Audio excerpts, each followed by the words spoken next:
বর্তমানে দেশের সবচেয়ে আলোচিত বিষয় হলো সরকারি চাকরি নিয়োগে কোটা পদ্ধতি।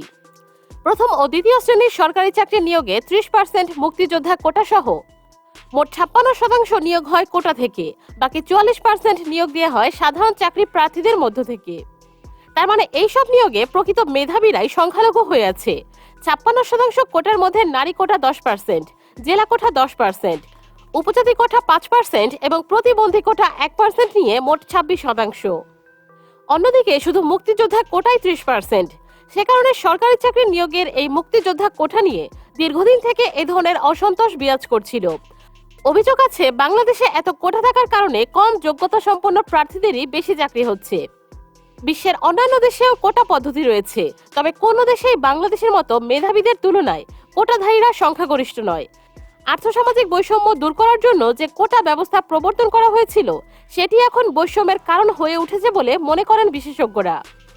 বাংলাদেশের সরকারি চাকরিতে মুক্তিযোদ্ধা কোটা কিভাবে শুরু হয়েছিল এবং বর্তমানে শিক্ষার্থীরা কেন এই কোটা ব্যবস্থার সংস্কারের জন্য আন্দোলন করছে সে সম্পর্কে আলোচনা করা হবে আজকের ভিডিওতে। নতুন বন্ধুরা আমাদের চ্যানেলটিকে সাবস্ক্রাইব করে পাশে থাকা বেল বাটন ক্লিক করে অলে সেট করে দিন। বাংলাদেশের অধিকাংশ মুক্তিযোদ্ধারা ছিলেন গ্রামের সাধারণ জনগণ, যারা তৎকালীন সময়ে সরকারি চাকরি বাকরি থেকে শুরু করে সকল ধরনের সুযোগ সুবিধা লাভের ক্ষেত্রে পিছিয়ে ছিল। সেই সাথে মুক্তিযুদ্ধে অনেকেই শহীদ হয়েছেন, কেউ বা হাত পা হারিয়ে পঙ্গু হয়েছেন। যারা শারীরিক সুস্থতা নিয়ে বেঁচেছিলেন তাদের অর্থনৈতিক অবস্থা ছিল খুবই শোচনীয়। এমন পরিস্থিতিতে দেশের স্বাধীনতায় অবদান রাখা মহান বীর মুক্তিযোদ্ধারা যেন সমাজ থেকে পিছিয়ে না পড়েন, সে কারণে তাদের জন্য সরকারি চাকরিতে বিশেষ কোটার ব্যবস্থা করা হয়। তবে অনেক মুক্তিযোদ্ধা শিক্ষিত ছিলেন না বা তাদের সরকারি চাকরি করার বয়স বা যোগ্যতা ছিল না। সেক্ষেত্রে মুক্তিযোদ্ধাদের সন্তানদেরও সরকারি চাকরির ক্ষেত্রে বিশেষ কোটা সুবিধার আওতায় অন্তর্ভুক্ত করা হয়। মুক্তিযোদ্ধাদের জন্য এই কোটা পদ্ধতি তৈরি হয়েছিল একটি অন্তর্বর্তীকালীন বা অস্থায়ী নিয়োগ ব্যবস্থার মাধ্যমে, যা পরবর্তী দীর্ঘ সময় যাবৎ চলমান থেকেছে। এক পর্যায়ে মুক্তিযোদ্ধাদের দ্বিতীয় প্রজন্ম ছাড়িয়ে তৃতীয় প্রজন্ম অর্থাৎ মুক্তিযোদ্ধাদের নাতি নাতনিরাও সরকারি চাকরির ক্ষেত্রে মুক্তিযোদ্ধা কোটা ব্যবহারের সুযোগ পেতে থাকে। আর সেখান থেকে মুক্তিযোদ্ধা কোটা নিয়ে আপত্তি শুরু হয়। সংবিধানের সমাজের অনগ্রসর শ্রেণীকে সুবিধা দেওয়ার কথা বলা হয়েছে। এখানে অনগ্রসর শ্রেণীর মধ্যে নারীদেরকেও অন্তর্ভুক্ত করা হয়েছে, কিন্তু কোথাও মুক্তিযোদ্ধাদের কথা আলাদাভাবে উল্লেখ করা হয়নি।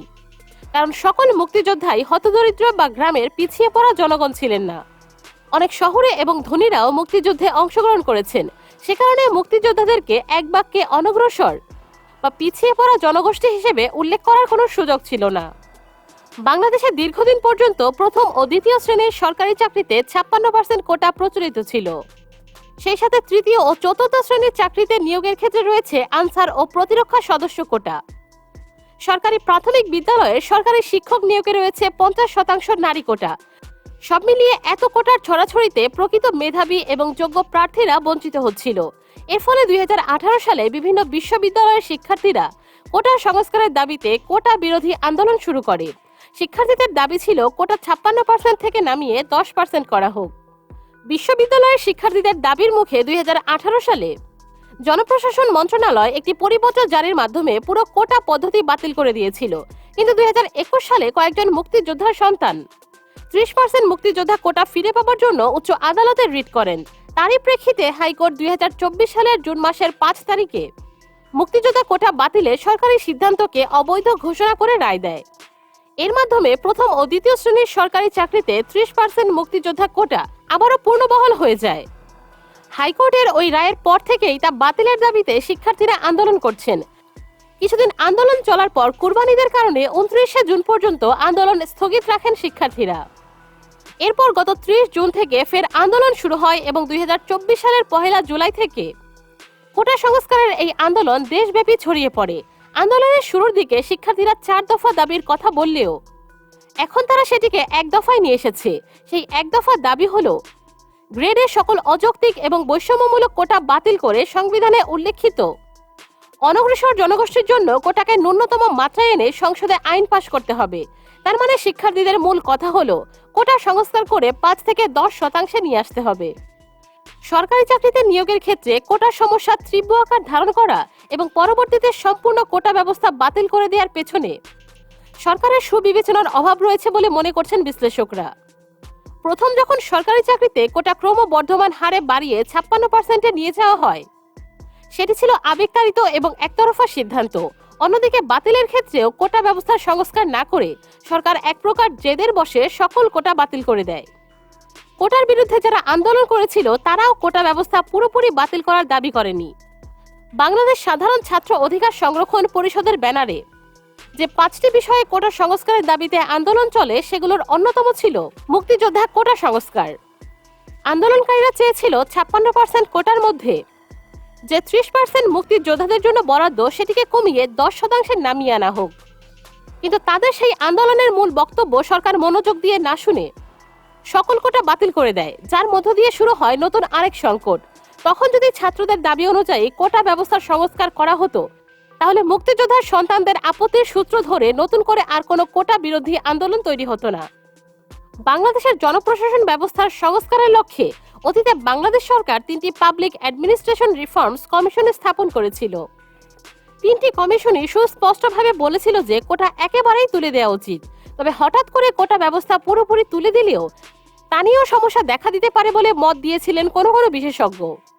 2018 সালে সব কোটা বাতিল করে পরিপত্র জারি করার পর কোটা ব্যবস্থা বহালের দাবিতে আন্দোলনের নামে মুক্তিযোদ্ধা ও তাদের স্বজনদের কয়েকটি সংগঠন, নারী অধিকার ও প্রতিবন্ধীদের নিয়ে কাজ করা সংগঠনগুলোও আলাদা আলাদাভাবে প্রতিবাদ জানিয়ে কর্মসূচিতে নামে। সরকারি প্রশাসনের অনেকেই তখন বলেছিলেন নারী এবং উপজাতি কোটা পুরোপুরি তুলে দেওয়া ঠিক হবে না, সেই সাথে প্রতি 5 বছর পর কোটা ব্যবস্থার পুনর্মূল্যায়ন করতে হবে। তবে এসব পরামর্শ আমলে না নিয়ে 2018 সালের 4 অক্টোবর কোটা ব্যবস্থা পুরোপুরি বাতিল করে দেওয়া হয়। স্বাধীনতার পর থেকে দীর্ঘ সময় মুক্তিযোদ্ধা কোটা নিয়ে কোনো ধরনের অসন্তোষ বা বিতর্ক ছিল না। সমস্যা তৈরি হয় যখন মুক্তিযোদ্ধাদের নাতি নাতনিরা এই কোটায় সুবিধা ভোগ করতে শুরু করে। মুক্তিযোদ্ধারা নিঃসন্দেহে দেশের জন্য অনেক কষ্ট এবং ত্যাগ স্বীকার করেছেন, কিন্তু তাদের তৃতীয় প্রজন্ম মুক্তিযোদ্ধা কোটার সুবিধা পাওয়া কোনোভাবেই যৌক্তিক মনে করেন না বিশেষজ্ঞরা। তাছাড়া স্বাধীনতার এত বছর পরে বহু মুক্তিযোদ্ধা পরিবারের অবস্থার পরিবর্তন ঘটেছে। সে কারণে অনেক মুক্তিযোদ্ধা নিজেরাই এই কোটা সুবিধা চান না। তারা মনে করেন মুক্তিযোদ্ধা পরিবারের সদস্যদেরকেও সাধারণ নাগরিকদের মতো যোগ্যতার প্রমাণ দিয়ে সরকারি চাকরিতে প্রবেশ করা উচিত। আর দুর্নীতির সেরা দেশ বাংলাদেশে মুক্তিযোদ্ধা কোটা এখন টাকাতেও কিনতে পাওয়া যায়। বন্ধুরা, আমাদের ভিডিওটি ভালো লাগলে একটি লাইক এবং শেয়ার করতে কিন্তু একদমই ভুলবেন না। কোটা সংস্কার নিয়ে আপনার মতামত অবশ্যই কমেন্টে জানাবেন।